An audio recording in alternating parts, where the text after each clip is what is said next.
Uh-oh, folks. Would you look what we have here? Would you look at what we have here? We got Sabrina Ionescu, far left. She goes back and starts doing her thing. We got Erin Kane. Oh, doing her Stephanie White pose. Oh, wow. Okay. Erin Kane doing the Stephanie White. Nice. We got Brianna Stewart. Stewie, as they call her. And we got Sandy Brondello. Caitlin Clark just had a secret meeting with the New York Liberty that could ruin Indiana's future. While the Fever had a hard time without their best player running the plays, Clark was planning something that would make every Indiana fan's worst fear come true. The meeting wasn't about getting paid to advertise things or showing up to events. It was about 2028 when her first contract ends and why Indiana's team bosses might have just pushed away the biggest star in women's basketball. If you support Caitlin, then write down below, "Free Caitlin, let's go." This little scene that took place after the Fever game last night in New York between Sandy Brondello and Caitlin Clark, the New York Liberty, and the agent. The agent. That is what makes this so interesting. That is the key. All right, everybody's concentrating on, by the way, Caitlin Clark looks unbelievably happy talking to these folks. Picture this. Indiana goes on the court at Barclays Center against New York, and within minutes, you can see something is really wrong. The Fever look lost. They're trying plays that don't work. Players are standing around waiting for someone to make something happen out of nothing, without Clark telling everyone what to do. Indiana's offense becomes a bunch of individual players trying to figure out what to do next. We could have been more consistent, and it's just disappointing. I mean, that wasn't us. That's not how we play, and that's not our identity. But I just think, again, it's about us and stacking days. So, I mean, we see them again after All-Star, so we just got to go back to the drawing boards and just, make the adjustments and just be better. The Liberty didn't just beat Indiana that night.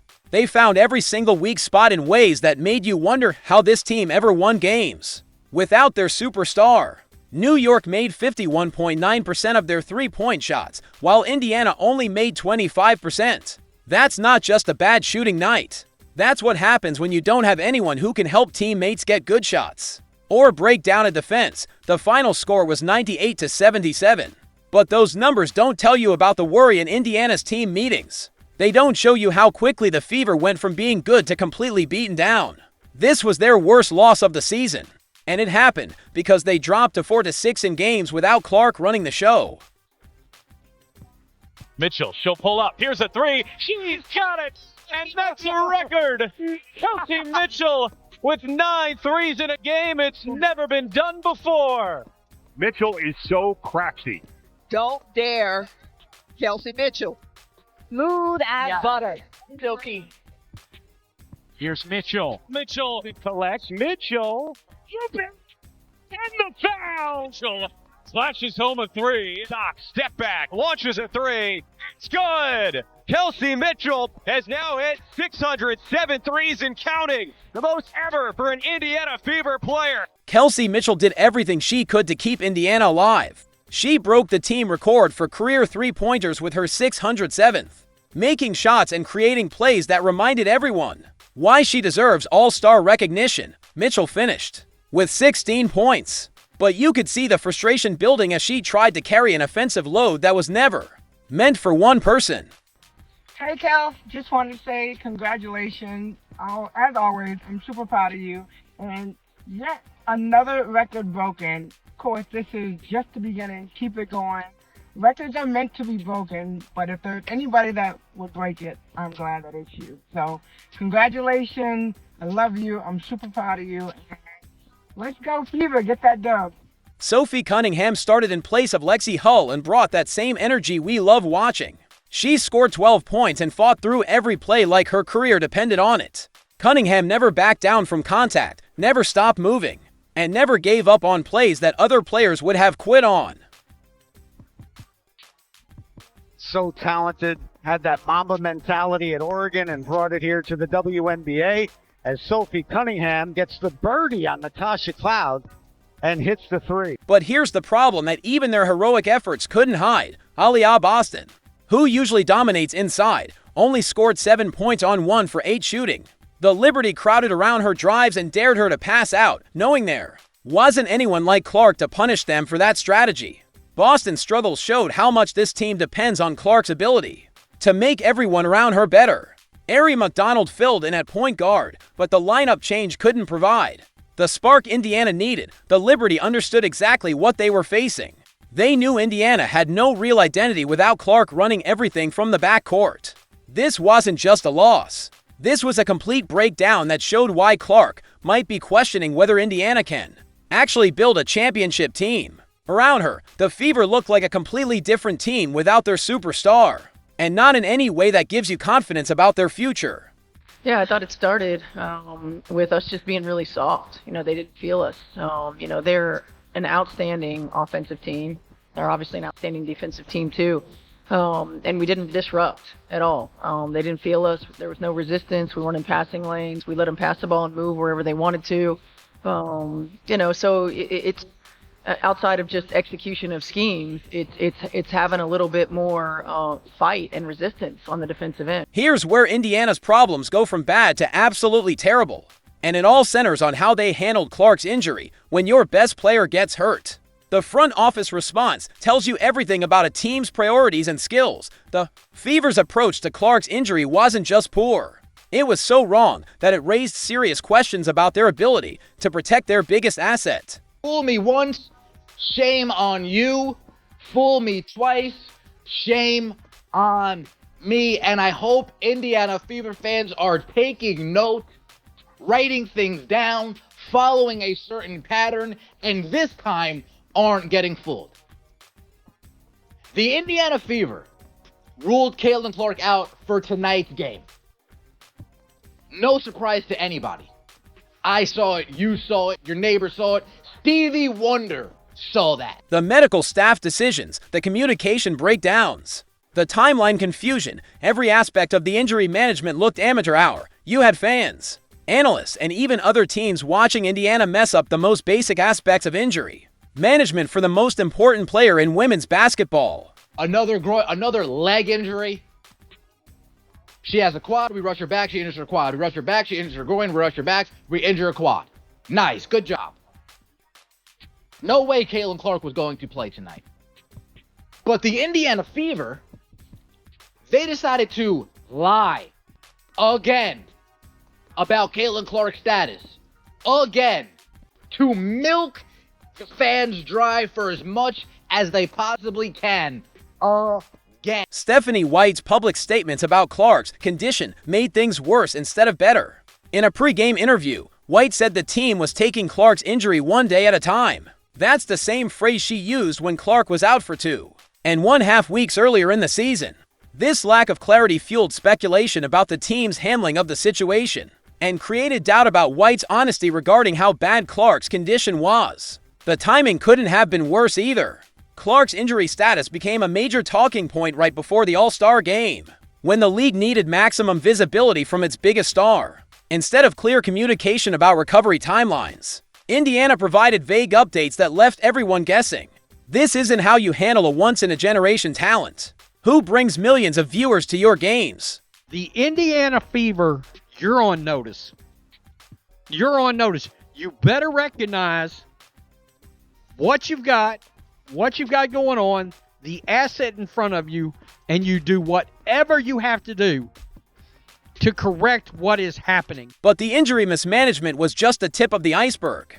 When it came to a much deeper philosophical problem, Clark thrives in a fast-paced, high-tempo system where she can push the ball and create chaos for opposing defenses. Her greatest strength is her ability to get out in transition, create opportunities before defenses can set up, and use her basketball IQ to find teammates in perfect positions. If Stephanie White believes that this team is better with Aari McDonald in, blah, blah, blah, if she shares the same views as Carolyn Peck, you fire her on the spot.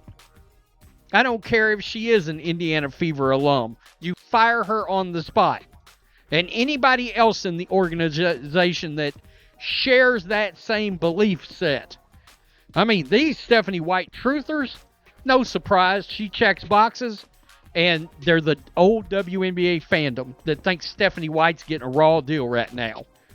It's so obvious she don't know what she's doing. She don't know what she's doing with this kind of talent. The coaching staff keeps trying to force her into a slow, methodical system that kills everything that makes her special. They want her to walk the ball up the court, run through half-court sets, and play at a pace that neutralizes her biggest advantages. You're taking a player who can create offense out of nothing and asking her to wait for plays to develop slowly. It's like buying a Ferrari and then driving it exclusively in school zones. You're wasting the entire point of what makes it valuable: Clark's vision, her passing ability, her basketball IQ. All of these skills get maximized when she can play fast and create opportunities in transition. When you slow her down, you're not just limiting her scoring, you're limiting her impact on every single possession. This clash in styles has created a sense of frustration that goes beyond just basketball strategy.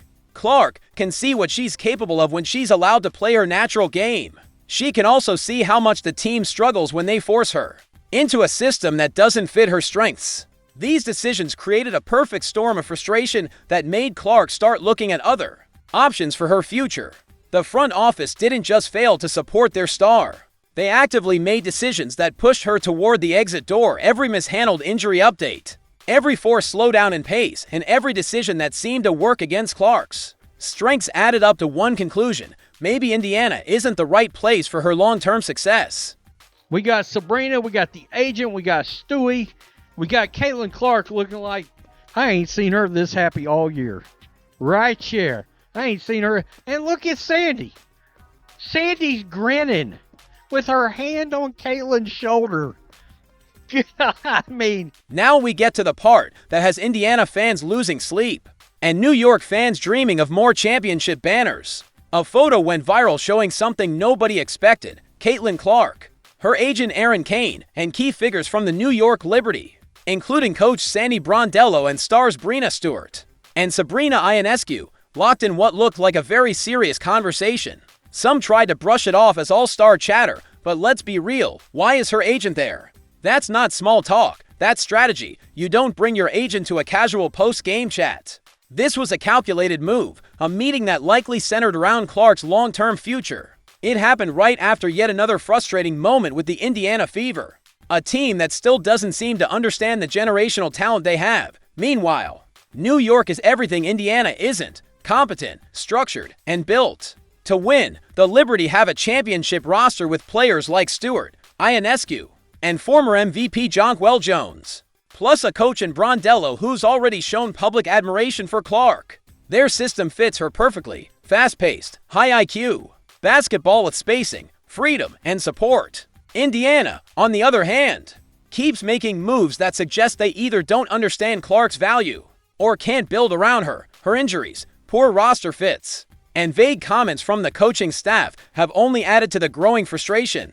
And now, with the All-Star game approaching in Indiana, Clark might not even be able to participate due to another injury, all while the league depends on her to carry its momentum. The fact that she met with Liberty leadership with her agent present isn't just speculation anymore. It's a warning sign that her mind may already be looking toward 2028, when she's free to choose a new team. That meeting laid the groundwork for a potential future where Clark leaves Indiana for an organization that truly knows how to build around greatness. If Indiana doesn't act fast and get serious, they risk wasting her prime and losing the biggest star women's basketball has ever seen. While New York lays out the red carpet, Indiana keeps tripping over their own feet. What happens next could define the WNBA for years to come. So, what do you think? Should Clark stay loyal to Indiana and hope they figure it out, or find a team that actually knows how to win? If you support Caitlin, comment below. Free Caitlin. Don't forget to like, subscribe, and turn on all notifications so you never miss an update. Click the next video to keep the conversation going. We'll see you there.